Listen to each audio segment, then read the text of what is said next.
RH Rapido Hataw Balita.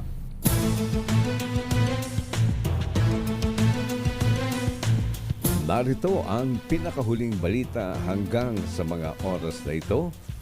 Ipinag-utos na ni Health Secretary Ted Herbosa ang paggamit na iba pang opsyon para tugunan ang problema sa kakulangan sa supply ng pertussis vaccines. Ayon kay Herbosa, maaring gamitin ang ibang klase ng bakuna na diphtheria, tetanus, pertussis o ang DTP vaccine sabang inahantay ang pagdating ng 3 milyong doses ng pentavalent o 5-in-1 vaccines. Sinabi na ba ng Department of Health na may stock pa rin na pentavalent at DPT vaccine sa lokal na merkado na hawak ng pribadong sektor. Una nang nagdeklara ng state of calamity dahil sa pertussis ang Cavite, Iloilo City, Santa Rosa City, Laguna, habang nagdeklara ng outbreak ang lungsod Quezon. Na-recover na ng mga otoridad ang 3,000 kilo na mga illegal na fossilized giant clam shells sa Barangay Concepcion sa Busuanga, Palawan. Bunga ito ng pagtutulungan ng Coast Guard Intelligence Group ng Palawan, Coast Guard Command Outpost Concepcion, Palawan Council for Sustainable Development Wildlife Enforcement Office, PNP Maritime Group at mga kawali ng barangay. Ayon sa PCG, nadiskubre ang nasa 300 clam shells o taklobo na nakatago sa mga lambat kung saan hindi ito basta-basta makikita.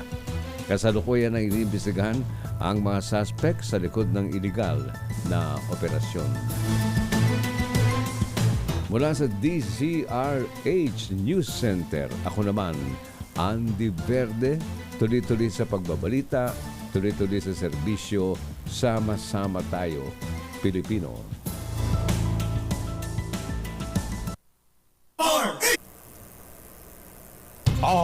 RH Rapido Hataw Balita.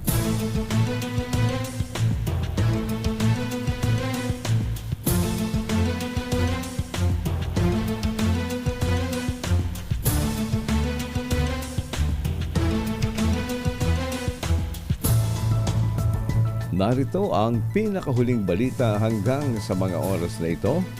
Naghain ng petisyon ang Public Estates Authority Tollway Corporation sa Court of Appeals para bawi na sa Cavite Infrastructure Corporation o CIC ang panghasiwa sa operasyon ng Manila Cavitex Toll Express Project o Cavitex. Hiniling ng Philippine State Authority Tollways Corporation na maglabas ng writ of mandamus ang Court of Appeals para ibalik na ang CIC ang pamamahala at operasyon ng Cavitex sa gobyerno, gayon din ang pangungulekta sa tollway. Ayon sa pamunuan ng Philippine State Authority Tollways Corporation, natapos na noong nakaraang taon ang kontrata at nabawi na rin ng operator ang kanilang investment. Ilang beses na umano nagpadala ng notice ang gobyerno sa operator ng Cavitex na ibalik na ang operasyon ng nasabing expressway pero patuloy itong nagmamatigas. Iaapila ng kampo ni Pastor Apollo Kibuloy ang inilabas na warrant of arrest sa Davao Court. Sinabi sa DZRH ni Attorney Israelito Torreon, legal counsel ni Kibuloy, na maghaharap sila ng motion to quash warrant of arrest bukas.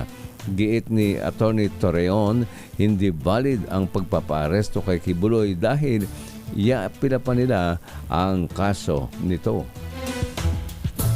Mula sa DZRH News Center, ako naman, Andy Verde. Tuloy-tuloy sa pagbabalita, tuloy-tuloy sa serbisyo, sama-sama tayo, Pilipino.